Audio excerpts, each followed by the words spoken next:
একা একা গুনাহ করে গেছেন, টেনশনের কারণ নাই। রমজান সামনে, আল্লাহ পাক রহমতের মাস, নাজাতের মাস, মাগফিরাতের মাস, আমলের মাস, এই সমস্ত মাস দিছে শাহরুল রমাদান।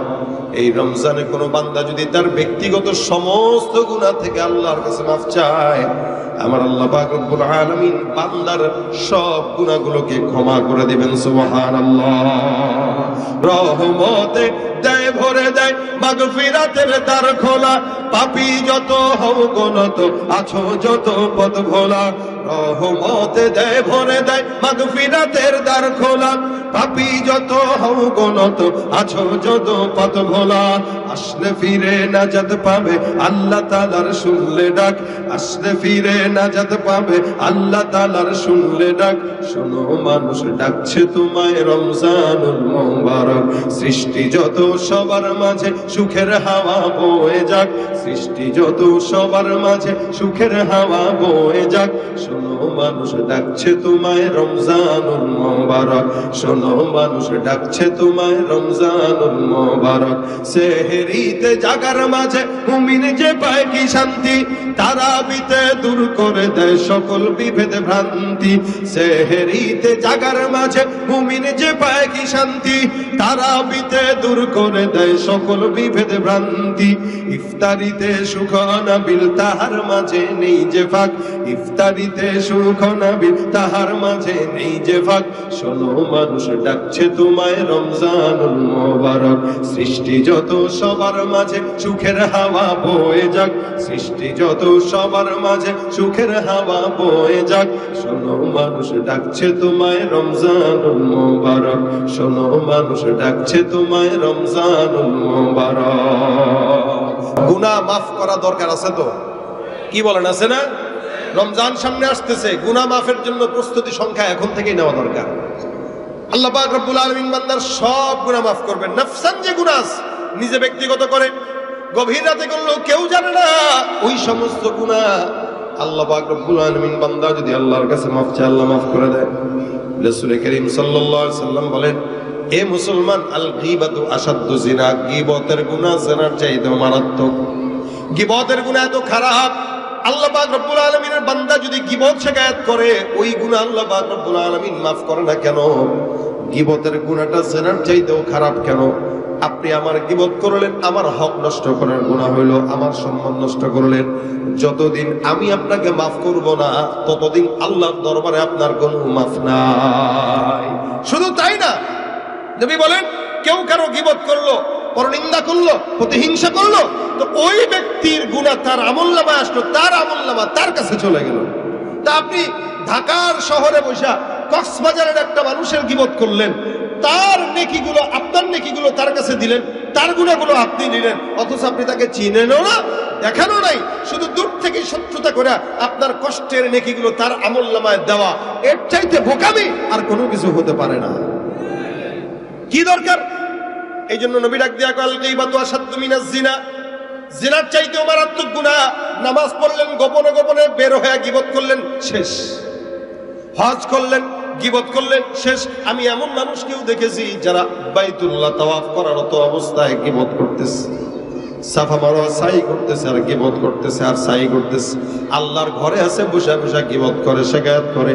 আল্লাহর নবী বলেন, জিনার চাইতেও মারাত্মক অন্যায় করলা, কারণ যতক্ষণ ওই বান্দা তোমাকে মাফ না করবে, আল্লাহ রাব্বুল আলামিন ততক্ষণ মাফ করবে না। নবী করিম সাল্লাল্লাহু আলাইহি ওয়াসাল্লামের জামানায় দুইজন মহিলা রোজার হালতে, রমজানে রোজার হালতে এরা দুইজন মহিলা রোজা রাখলো। হঠাৎ করে তাদের পানির পিপাসা লাগলো। রাসূলের কাছে খবর আসলো, ইয়া রাসূলুল্লাহ, দুইজন মহিলা রোজা রাখা অবস্থায় এদের পানির পিপাসার কারণে মওতের মতো অবস্থা হয়ে গেছে, একদম অজ্ঞান হয়ে গেছে। নবী আমার ডাক দিয়া কয়, এদেরকে আমার কাছে নিয়ে আসো। আল্লাহর নবীর সামনে তাদেরকে নিয়ে আসা হলো। নবী আমার ডাক দিয়া কয়, এ দুইজন মহিলা, তোমরা অবশ্যই গোশত খেয়েছো, যার কারণে তোমাদের পানির পিপাসা বেশি বেশি লেগে গেছে। মহিলা দুইজন ডাক দিয়া বলেন, ইয়া রাসূলুল্লাহ, আমরা পানির পিপাসা লাগার কারণ গোশত না, আমরা অন্য কোনো কারণে হয়তো লাগতে পারে। আমরা সাহারির সময় খেজুর খেয়ে রোজা রেখেছি, আমাদের নিজেদের ঘরে চুলায় আগুন তো জ্বলে না, গোশত কোথায় পাবো? নবী আমার ডাক দিয়া কয়, সাহাবা আজমাইন, অবশ্যই এই দুইজন গীবতের গুনাহ করেছে, গোশত খেয়েছে, যার কারণে এদের এই হাল। সাহাবা আজমাইন ডাক দেয়া কয়, রাসূলুল্লাহ এরা গোশত তো খায় নাই বলতেছে। নবী ডাক দেয়া কয়, সাহাবে আকরাম যাও, তাদের দুইজনের সামনে দুইটা পাত্র দাও, আর পাত্রের ভিতরে তাদেরকে বলো তারা যেন বমি করে, আঙ্গুল দিয়ে পেট থেকে যেন বমি বের করে দেয়। আল্লাহ নবীর আদেশ অনুযায়ী দুইজন মহিলা নিজের গলার ভিতরে আঙ্গুল দিয়ে সুন্দর করে বমি করে দিল। রাসূল সহ সাহাবা আজমাইন তাকায় দেখে এই দুইজন মহিলার পেট থেকে মরা পচা গোশত, দুর্গন্ধময় গোশত বের হয়। সাহাবা আজমাইন ডাক দিয়া বললেন, ইয়া রাসূলুল্লাহ আপনি যেটা বললেন সেটাই হইলো, বুঝলাম না। এরা তো দুইজন গোশত খায় নাই বললো, কিন্তু পেট থেকে গোশত কেন বের হইলো? নবী আমার ডাক দেয়া কয়, সাহাবা একরামের দল, এরা দুইজন একটু আগে গীবতের গুনাহ করছে। কোন বান্দা যখন গীবত শিকায়াত করে, ওই বান্দা তার মরা ভাইয়ের গোশত খায়, আর এই দুইজন মহিলা তাদের মরা ভাইয়ের গোশত খাইছে, আর এই গীবতের গুনাহ গোশত গুলা তাদের গীবতের বমির মাধ্যমে তাদের পেট থেকে উঠে আসছে। মহিলাদের দুজনকে ডাক দিয়ে রাসূল বলতেছেন, শোনো, গীবতের গুনাহ এটাই যে বান্দা গীবত করবে আর নিজের মরা ভাইয়ের গোশত খাওয়ার গুনাহ করবে। তোমরা যে গুনাহ করছো এটার আলামত তোমাদের পেট থেকে মরা পচা দুর্গন্ধময় গোশত বের হইছে। গীবত করছো মুখ দিয়ে আর গোশত খাইছো, আর সেটা আলামত তোমাদের চোখের সামনে স্পষ্ট। এই জন্য ভাইরা আমার, গীবত ওয়ালা ইয়াগতাব বা'দুকুম বা'দা আইয়ুহিব্বু আহাদুকুম আইয়াকুলা লাহমা আখিহি মাইতান ফাকারিহতুম ওয়াত্তাকুল্লাহ। খবরদার গীবত করবা না, আল্লাহকে ভয় করো। আল্লাহ পাক অন্য আয়াতের মধ্যে বলেন, ইয়া আইয়ুহাল্লাযীনা আমানু লা ইয়াসখার কওমুম মিন কওম আসা আইয়াকুনু খায়রাম মিনহুম ওয়ালা নিসাউম মিন নিসাইন আসা আইয়াকুননা খায়রাম মিনহুম। আল্লাহ পাক বলেন, এই পুরুষেরা তোমরা যারা দল করো, আমাদের দেশের দলের নেতা যারা, এক দলের নেতা আরেক দলের নেতাদেরকে গালি দেয় স্টেজে উঠা, এক দল আরেক দলকে, আমি অমুক বংশের, সে তমুক বংশের, গালি দেয়। মেয়েরা মেয়েদেরকে গীবত করে, ছেলেরা ছেলেদের গীবত করে। লা ইয়াসখার কওমুম মিন কওম আসা আইয়াকুনু খায়রাম মিনহুম। আল্লাহ বলেন, কোন কওমকে ছোট মনে করো না। হতে পারে যে যাকে ছোট মনে করছে আল্লাহর কাছে তার দাম বেশি। কোন নারীকে যেন ছোট মনে না করে, কারণ যে ছোট মনে করেছে আল্লাহর কাছে ওই মহিলার দাম বেশি হইতে পারে। এই জন্য মানুষ অহংকার বশত একজন আরেকজনকে গালি দেয়, একজন আরেকজনের গীবত করে, একজন আরেকজনকে ছোট মনে করে। হাসান বসরি রাহমাতুল্লাহ আলাইহি একটা কথা বলেন, কি আমরা যে অহংকার করি, গীবত করি, শিকায়াত করি, অথচ আমরা আমাদের পরিচয়টুকু জানি না। যদি জানতাম, আমরা অহংকার বশত কেউ কাউকে গালি দিতে পারতাম না। হাসান বসরি রাহমাতুল্লাহ আলাইহি বলেন, তোমার পরিচয় কি তুমি জানো? আউয়ালুকা নুতফাতুন নাযিরা ওয়া আখিরুকা জিফাতুন কাযিরা ওয়া বাইনা যালিকা তাহমিলুল আযরা। তোমার শুরু নাপাক দিয়ে, তোমার শেষ নাপাক দিয়ে, আর তোমার এই জীবনের শুরু থেকে শেষ পর্যন্ত হায়াতে যেটা নিয়ে তুমি ঘুরো, পেটের ভিতরে নাপাক পায়খানার প্রস্রাব নিয়ে ঘুরো, এটা হলো তোমার পরিচয়। এর চেয়ে বড় কোনো পরিচয় তোমার নাই। তুমি বলতে পারো আমি অমুক দলের সভাপতি, আমি অমুক দলের সেক্রেটারি। এই সমস্ত সভাপতি আর সেক্রেটারি দিয়া আল্লাহর দরবারে চালানোর কোনো দাম হতে পারে না। এই জন্য অহংকার নয়, কেউ কাউকে ছোট মনে করা নয়। যে নিজেকে ছোট মনে করে, মান তাওয়াদা লিল্লাহি রাফাহুল্লাহ, কেউ যদি আল্লাহর জন্য নিজেকে নিচু বানায়, বিনর্জন করে, তো আল্লাহ পাক তার সম্মান বাড়ায় দেয়। এই জন্য কেউ কাউকে পরনিন্দা, গীবত, শিকায়াত এগুলো করব না। এটা তিন প্রকার। এক নম্বর গীবত। বলেন এক নম্বর কি? গীবত। গীবত মানে কারো ভিতরে কোনো দোষ আছে, ওইটার চর্চা আপনি তার অগোচরে করলেন, এটা গীবত। নামিমা পরনিন্দা, ইফক, আরেকটা হইল অপবাদ। মানে ইফক মানে রটানো, মিথ্যা রটানো, যেটা আম্মাজান আয়েশার সাথে উঠছে। অর্থাৎ একটা জিনিস ঘটেই নাই, ওইটাকে সমাজে রটায় দেওয়া। আরেকটা হইল বুহতান, অপবাদ, মানে আমি যেটা করি নাই ওইটা আমার উপরে চাপায় দিচ্ছেন আপনি। এগুলো সব গীবত। গীবতের আরো কিছু তাফসীর মুফাসসিরিন ইকরাম করেন, গীবতের অঙ্গ প্রত্যঙ্গ দিয়েও গীবত হয়, যেমন চোখ দিয়েও হয়। কোন একটা মোটা মানুষ হেঁটে যাচ্ছে, আপনি চক্ষু দিয়ে একজনে দেখালেন, মানে মোটা, চোখ দিয়ে দেখাই দিছে, এটা হলো চোখের গীবত।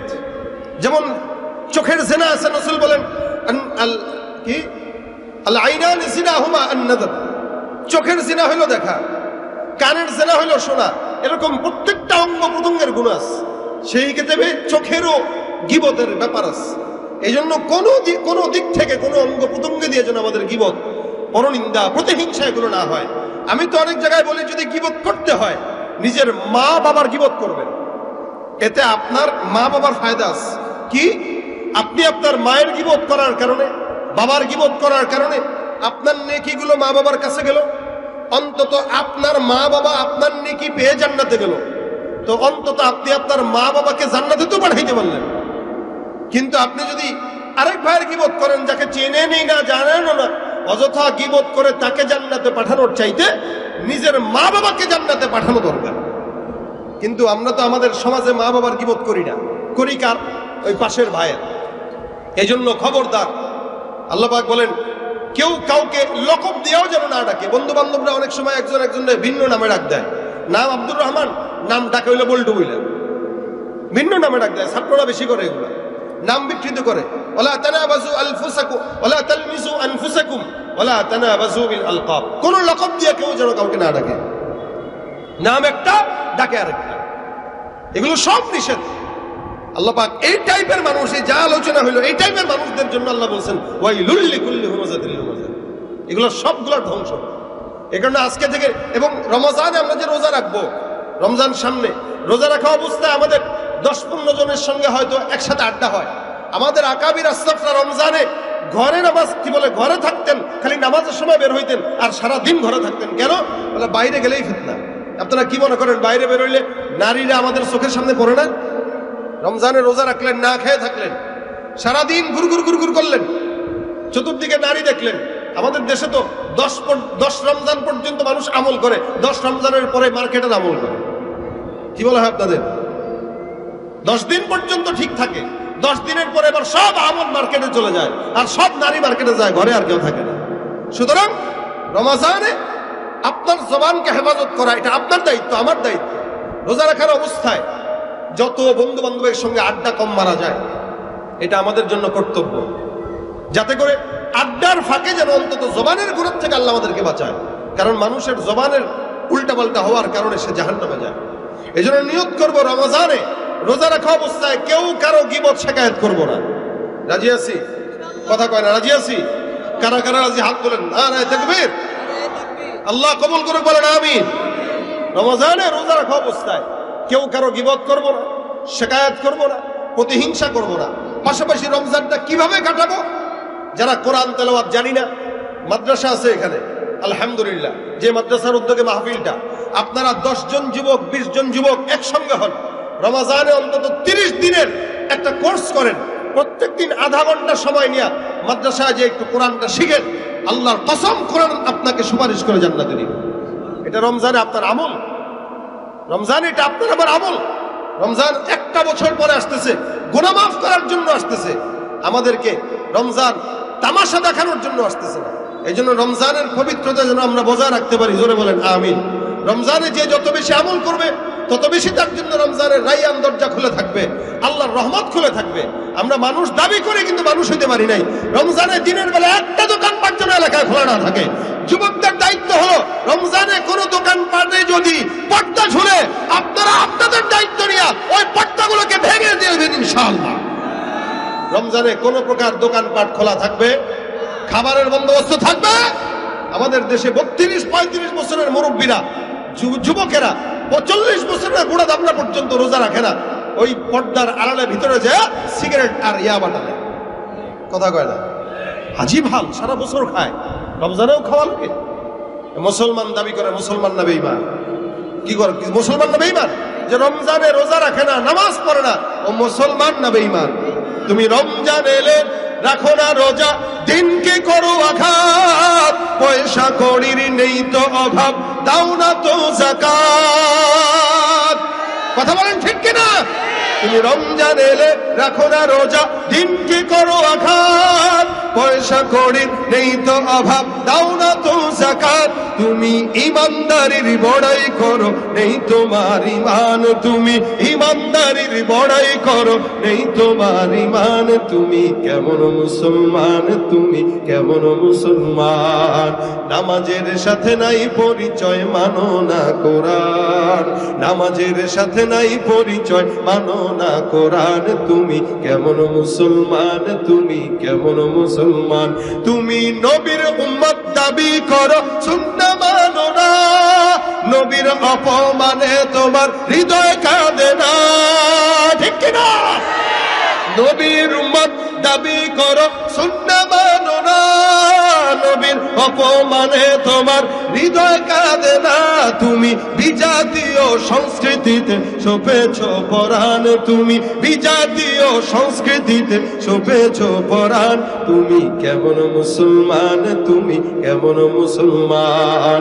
নামাজের সাথে নাই পরিচয়, মানো না কোরআন। তুমি কেমন মুসলমান, তুমি কেমন মুসলমান? তুমি সুদের টাকায় প্রাসাদ গড়ো, ঘুষ ছাড়ো না। দিন দুঃখী না খেয়ে মরে, খবর রাখো না। তুমি ঘুষ খেয়ে অবিচার করো, সাজিয়া প্রধান। তুমি ঘুষ খেয়ে অবিচার করো, সাজিয়া প্রধান। তুমি কেমন মুসলমান, তুমি কেমন মুসলমান? নামাজের সাথে নাই পরিচয়, মানো না কোরআন। নামাজের সাথে নাই পরিচয়, মানো না কোরআন। তুমি কেমন মুসলমান, তুমি কেমন মুসলমান? ঠিক কিনা? মুসলমান কি মুখে হব না অন্তরে হব? আল্লাহ খাঁটি মুসলমান বানায় দেখ। জবান দিয়া কারো গীবত শিকায়াত করব না ইনশাআল্লাহ। নিজের জন্য নিজে ফিকির করব যে আমার কি হয়েছে, এগুলো নিয়ে আত্মসমালোচনা হইতে পারে, গীবত নয়। হ্যাঁ, কাউকে যদি আপনার ভুল ধরায় দিতেই হয়, ইসলাহের সাথে নেক নিয়তে কাছে টেনে একাকী ধরায় দিবেন, যাতে সে শুধরাইতে পারে। ফাসলিহু বাইনা আখাওয়াইকুম ওয়াত্তাকুল্লাহ। ইমানদার ইমানদারকে ইসলাহের নিয়তে শোনায় দিবে, শিখায় দিবে। আল্লাহ আমাদেরকে ইসলাহের নিয়তে গীবত শিকায়ত থেকে হেফাজত করার তৌফিক দান করুন, বলেন আমিন।